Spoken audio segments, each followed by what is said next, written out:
అండి, welcome back to my YouTube channel Keerthana's homely foods. ఇవాళ మన రెసిపీ వచ్చేసి soft and spongy gulab jamun recipe అండి.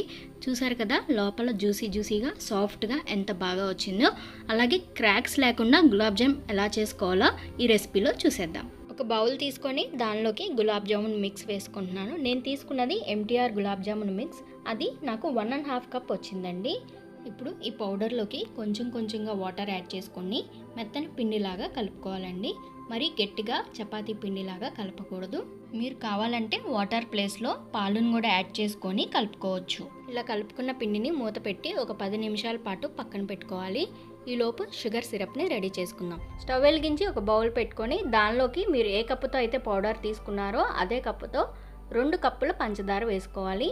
అదే కప్పుతో 2 కప్పుల వాటర్ని కూడా పోసుకోవాలి. వాటర్ పోసుకున్న తర్వాత ఒకసారి కలుపుకొని షుగర్ అంతా కరిగేంత వరకు బాగా మరిగించుకోవాలి. చూసారు కదండి, షుగర్ అంతా కరిగిపోయింది. ఇప్పుడు దీనిలోకి 2 యాలక్కాయల్ని దంచి వేసుకుంటున్నాను. ఒకసారి కలుపుకొని ఒక 2 నిమిషాలు మరిగించుకున్న తర్వాత ఇలా వేళ్ళ మధ్యలో కొంచెం జిగురుగా ఉంటే సరిపోతుందండి. ప్రత్యేకంగా పాకమేమీ రావక్కర్లేదు. ఇప్పుడు స్టవ్ ఆఫ్ చేసుకొని ఈ షుగర్ సిరప్ని పక్కన పెట్టుకొని గులాబ్ జామ్ బాల్స్ని చేసేసుకుందాం. ఇలా ముందుగా రెడీ చేసుకున్న పిండిని తీసుకొని మరలా ఒకసారి బాగా కలుపుకోవాలి. ఇలా కలుపుకున్న తర్వాత 2 చేతులకి ఆయిల్ అప్లై చేసుకొని కొంచెంగా పిండి తీసుకొని 2 చేతుల మధ్యలో పిండిని ప్రెస్ చేసుకుంటూ ఉండని చుట్టుకోవాలి. చూసారు కదండి, ఇలా నేను చూపిస్తున్న విధంగా 2 చేతుల మధ్యలో పిండిని ఒకసారి ప్రెస్ చేసి బాల్స్ లాగా చుట్టుకోవాలి. ఇలా చేసుకోవటం వలన పిండిలో ఎయిర్ గ్యాప్స్ ఫామ్ అయ్యి వేయించుకునేటప్పుడు బాల్స్ మీద క్రాక్స్ రాకుండా ఉంటాయి. మరలా ఇంకో బాల్ని కూడా చేసి చూపిస్తున్నాను.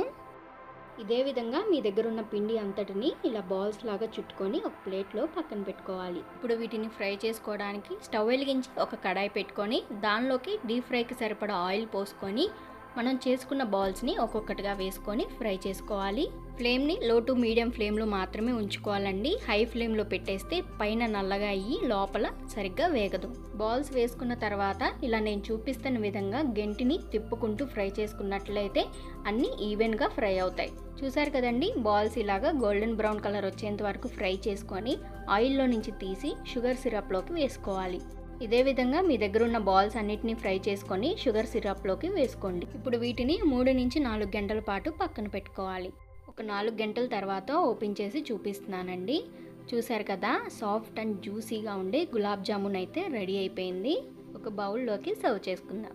అంతేనండి, చూసారు కదా, టేస్టీ అండ్ జ్యూసీగా ఉండే గులాబ్ జామున్ అయితే రెడీ అయిపోయింది. మరి మీరు కూడా ఇంట్లో ఒకసారి ట్రై చేసి ఎలా ఉందో కామెంట్ సెక్షన్లో కామెంట్ చేయండి.